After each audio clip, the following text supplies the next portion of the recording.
Welcome back to sync study. यो भिडियोमा हामी क्लाइमेट चेन्ज टपिकमा इम्पोर्टेन्ट क्वेसन्सहरू डिस्कस गर्नेछौँ। यो क्वेसन्सहरू चाहिँ क्वेसन सेटबाट अनि प्रिभियस बोर्ड इक्जाम्सहरूबाट कलेक्सन गरिएको हो र सबै क्वेसन्सहरू चाहिँ क्लाइमेट चेन्ज रिलेटेड छन्। अब यो क्वेसनमा चाहिँ हामीले सर्ट क्वेसन्सहरू डिस्कस गर्छौँ, 2 मार्क्स 3 मार्क्सको क्वेसन्सहरू पनि डिस्कस गर्छौँ अनि लङ क्वेसन्सहरू पनि डिस्कस गर्छौँ। अब यो भिडियोमा हामी सर्ट क्वेसन्समा छौँ अहिले। What is climate change? The gradual change in climate due to human-made activities or anthropogenic causes is called climate change. र चाहिँ ह्युमन मेड एक्टिभिटिजले क्लाइमेटमा जुन चाहिँ एकदमै स्लो चेन्ज हुन्छ, ग्रेजुअल भनेको क्रमैले बिस्तारै चेन्ज हुन्छ, त्यसलाई क्लाइमेट चेन्ज भनिन्छ। The climate that is changing now is the result of emission that people generated several decades ago, and the emission that we are generating today will have adverse effects after many years from now. अहिले जुन चाहिँ climate change हामीले face गरिरहेको छौँ, यसको कारण चाहिँ अब हामी भन्दा धेरै जेनेरेसन अगाडि जुन चाहिँ ग्रीन हाउस ग्यासेसको इमिसन गराइएको थियो, उत्सर्जन ग्रीन हाउस ग्यासेस उत्सर्जन गराइएको थियो, त्यसको रिजल्ट हो। र अहिले हामीले चाहिँ इमिसन गराइरहेको ग्रीन हाउस ग्यासेसले, हामीले उत्सर्जन गरिरहेको ग्रीन हाउस ग्यासेसले चाहिँ हामी पछि आउने धेरै जेनेरेसनहरूलाई असर गर्छ।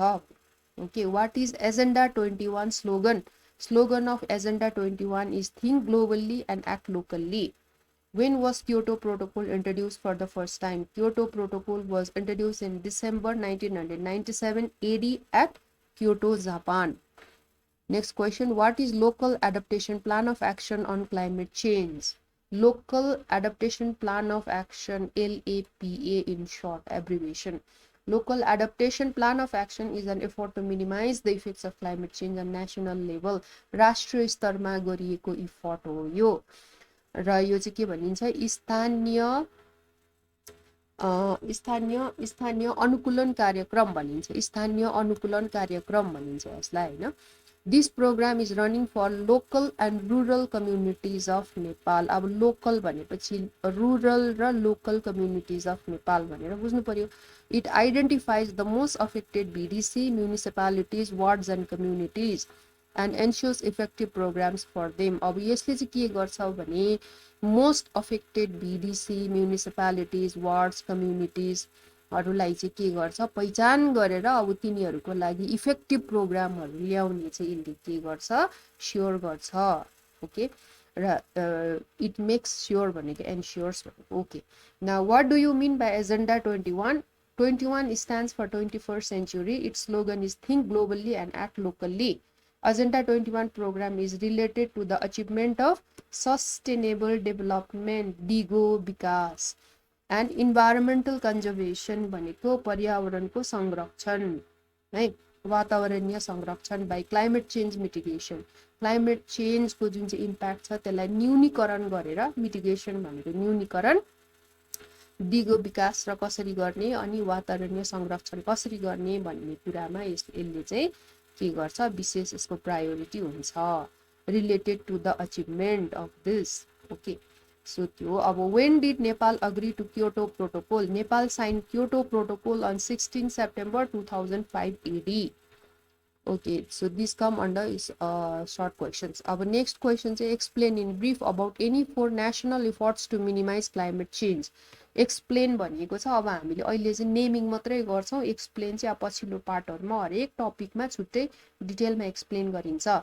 4 efforts to reduce climate change at the national level are as follows. राष्ट्रिय स्तरमा गरिएको प्रयासहरू: नेशनल कम्युनिकेसन रिपोर्ट, राष्ट्रिय सञ्चार प्रतिवेदन, राष्ट्रिय सञ्चार प्रतिवेदन भनिन्छ यसलाई। क्लाइमेट चेन्ज पोलिसी 2067 BS र जलवायु परिवर्तन नीति 2006-7 भनेर सम्झिनु होला। यो 2006-7 र कति ठाउँ 2005-7 पनि हुन गएको छ अघिल्लो भिडियोमा, त्यो चाहिँ त्यसलाई चाहिँ के गरिएको छ, त्यसलाई करेक्सन गरिएको छ। क्लाइमेट चेन्ज पोलिसी 2067 BS, जलवायु परिवर्तन नीति, national adaptation plan of action for climate change, राष्ट्रिय अनुकूलन कार्यक्रम, राष्ट्रिय अनुकूलन कार्यक्रम, अनि local adaptation plan of action for climate change, स्थानीय अनुकूलन कार्यक्रम। स्थानीय अनुकूलन कार्यक्रम भनेर याद गर्नु होला। अब नेशनल एडप्टेसन प्लान अफ एक्सनलाई चाहिँ एनएपीए भनिन्छ छोटकरीमा हैन, एब्रिभिएसन एनएपीए, अनि लोकल एडप्टेसन प्लान अफ एक्सनलाई चाहिँ एलएपीए पनि भनिन्छ छोटोमा। Okay, now explain in brief about 4 international efforts to minimize climate change. अब international efforts अन्तर्राष्ट्रिय प्रयासहरू भनेर बुझ्नु पर्यो हामीले हैन। United Nations Framework Convention on climate Change, the Rio Earth summit पनि भनिन्छ, रायो डी जेनेरियोमा गरिएको हैन अर्थ समिट, र यो चाहिँ युएनएफसीसीसी भनिन्छ है, United Nations Framework Convention on climate Change है। Agenda 21 Kyoto Protocol र Intergovernmental Panel on Climate Change IPCC अन्तर सरकारी मञ्च भनिन्छ यसलाई, अन्तर सरकारी मञ्च भनिन्छ यो इन्टर गभर्नमेन्टल प्यानललाई चाहिँ है। यो पनि इम्पोर्टेन्ट टपिक हो र these are 4 international efforts: United Nations Framework Convention on Climate Change UNFCCC, Agenda 21 Kyoto Protocol, Intergovernmental Panel on Climate Change IPCC। यो चाहिँ अब सजिलो एनी 4 लिएको छ है। अब चाहिँ mention the major points mention in national communication report, राष्ट्रिय सञ्चार प्रतिवेदनमा चाहिँ के पोइन्ट्सहरू मेन्सन गरिएको छ, त्यसको मुख्य बुदाहरू के हो एक्सप्लेन गर्नुहोस् भन्ने छ क्वेसन हैन। Nepal submitted national communication report, राष्ट्रिय सञ्चार प्रतिवेदन युनाइटेड नेसन्सलाई बुझायो र युएनएफसीसीसी लाई बुझाइयो हैन युएन अन्तर्गत। It is an effort to minimize climate change on national level, it includes the major points as follows. अब यसको मुख्य बुदाहरू चाहिँ यस्तो छ। It studies the emission pattern of greenhouse gases भनेको यो from various sources in Nepal, कुन कुन चाहिँ सोर्सेसहरू छ ग्रिन हाउस ग्यासेस एमिसन हुने उत्सर्जन हुने र त्यसको स्टडी गर्छ। It studies the effects of climate change on mostly affected areas like transportation, यातायात भयो, industries, औद्योगिक क्षेत्र, एग्रिकल्चर भयो, हैन खेतीपाती, फरेस्ट, पब्लिक हेल्थ, यो चाहिँ एरियाजहरुमा चाहिँ क्लाइमेट चेन्जले एकदमै ठुलो गहिरो प्रभाव पारेको छ र त्यो कुराहरु स्टडी गर्छ। मिटिगेसन भनेको न्यूनीकरण एन्ड एडाप्टेसन भनेको अनुकूलनको मेजरहरु, मिटिगेसन एन्ड एडाप्टेसन मेजर्स न्यूनीकरण र अनुकूलनको उपायहरु के हो भन्ने स्टडी गर्छ। क्यापेसिटी बिल्डिङ टु रेजिस्ट भनेको प्रतिरोध गर्ने क्षमता वृद्धि गर्नु पर्यो, त्यसलाई चाहिँ प्रतिरोध गर्नलाई हैन। अनि मेकिङ प्लान्स एन्ड पोलिसीज, नीति र नियमहरु बनाउनु पर्यो त्यसको लागि। अनि set up separate mechanism for scientific learning, अब यो सबैको चाहिँ हामीले जुन चाहिँ नलेजको आधारमा चाहिँ के गर्नु पर्यो, एउटा छुट्टै संयन्त्र बनाउनु पर्यो। साइन्टिफिक लर्निङ वैज्ञानिक बुझाइ र सिकाइको लागि छुट्टै संयन्त्र बनाउनु पर्छ भन्ने चाहिँ यो प्रतिवेदनमा उल्लेख गरिएको छ। Okay, now next question is what, write in brief about climate change policy 2067 BS. Climate change policy जलवायु परिवर्तन नीति 2067 भनेर सम्झिनुहोस्, 57 होइन, कति ठाउँ गल्ती भएको छ त्यसलाई करेक्सन गरिएको छ। Climate change policy 2067 is an effort to minimize the effect of climate change on national level. र यो जलवायु परिवर्तन नीति नेशनल लेभलमा गरिएको प्रयास। It can be explained as follows, अब यसको चाहिँ यसरी चाहिँ उल्लेख गर्न सकिन्छ। In Nepal impacts of climate change and global warming are mainly on एग्रिकल्चरमा, फरेस्टमा, पब्लिक हेल्थ, बायोडाइभर्सिटी हैन, फरेस्ट भयो वन जङ्गल, पब्लिक हेल्थ भन्यो, अब बायोडाइभर्सिटी भनेको अब यो इन्भाइरोमेन्टसँग रिलेटेड भयो। अनि सोसियो इकोनोमिक एस्पेक्ट्स भनेको सोसाइटी, सामाजिक, अनि इकोनोमिक भनेको आर्थिक हैन एस्पेक्ट्सहरुमा चाहिँ विशेष अब यसको इम्प्याक्ट्सहरु देखिन्छ हैन। It is necessary to raise awareness, अब यो जलवायु परिवर्तन नीतिको चाहिँ रेज अवेरनेस हो है, मेन पोइन्ट चाहिँ यसको के भने रेज अवेरनेस अमङ पिपल भनेको यो है, about the serious impacts of climate change, public awareness गराउने चाहिँ जलवायु परिवर्तन नीतिको मुख्य उद्देश्य हो। It is also required to adopt measures to check and mitigate the impacts. अब यो इम्प्याक्ट इफेक्टहरुलाई चाहिँ न्यूनीकरण गर्ने अनि चाहिँ कन्ट्रोल गर्ने उपायहरु पनि चाहिँ यो जरुरी छ भन्छ यसले हैन। There should be level wise capacity building plans to tackle the harmful effects.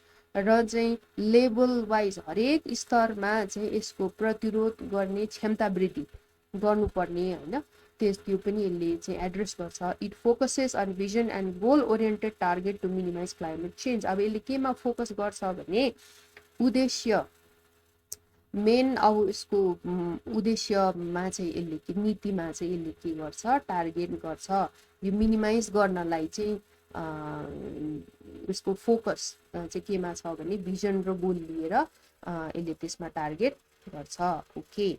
Now, in Nepal, impacts of climate change and global warming are mainly on agriculture, forest, public health, biodiversity and socio-economic aspects. यो क्षेत्रहरुमा चाहिँ impact परेको छ भन्ने, त्यसपछि public awareness गराउने, यस्तो भइरहेको छ भनेर सबैलाई जानकार गराउने, त्यसपछि चाहिँ के गर्ने यो न्यूनीकरणको उपायहरु चाहिँ यसलाई एकदमै स्ट्रङली यसलाई के गर्ने लागू गर्ने. अनि त्यसपछि लेभल वाइज क्यापासिटी बिल्डिङ क्षमता वृद्धि गर्ने हरेक स्तरमा सबैको क्षमता वृद्धि गरेर चाहिँ अब यसलाई कसरी चाहिँ न्यूनीकरण गरिन्छ भन्नेमा कुरामा फोकस गर्ने, त्यसको गोल र भिजन बनाउने. Okay. Explain national adaptation plan of action on climate change.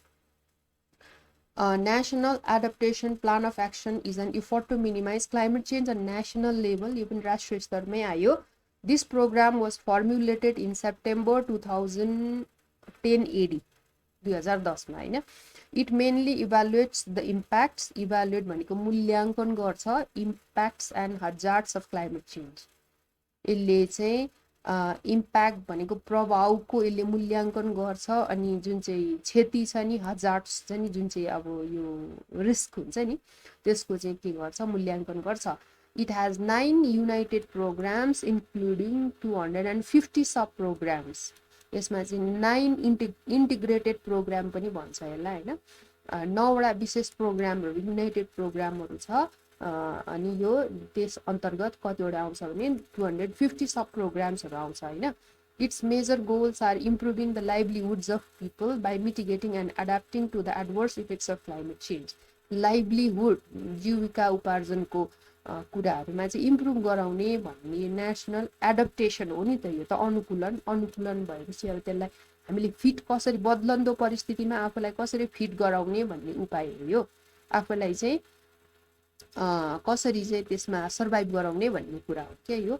mitigating and adapting to the adverse effects of climate change. It ensures proper management to improve agriculture, forest, water resources, biodiversity, public health, clean energy, urban settlement कुराहरुमा चाहिँ यसले के गर्छ focus गर्छ. Proper management गराएर यस्तो प्रोग्रामहरु कसरी लागू गर्ने भन्ने कुरा चाहिँ स्योर गर्छ भने. ओके. किनभने यो राष्ट्रिय अनुकूलन कार्यक्रम भयो नि त. अनुकूलन एडाप्टेसन भनेको फिट आफैलाई फिट गराउने, आफैलाई सर्भाइभ गराउने, बदलन्दो परिस्थितिमा आफैलाई कसरी सर्भाइभ गराउने भन्ने उपायहरुको यो चाहिँ यसले फोकस गर्छ. ओके. अब रिमेनिङ पार्ट्स चाहिँ हामी नेक्स्ट भिडियोमा गर्छौं. रिमेनिङ जुन चाहिँ इम्पोर्टेन्ट पोइन्टहरु छ इन्टरनेशनल लेभलको इफर्ट्सहरु त्यो अर्को भिडियोमा हामी डिस्कस गर्छौं.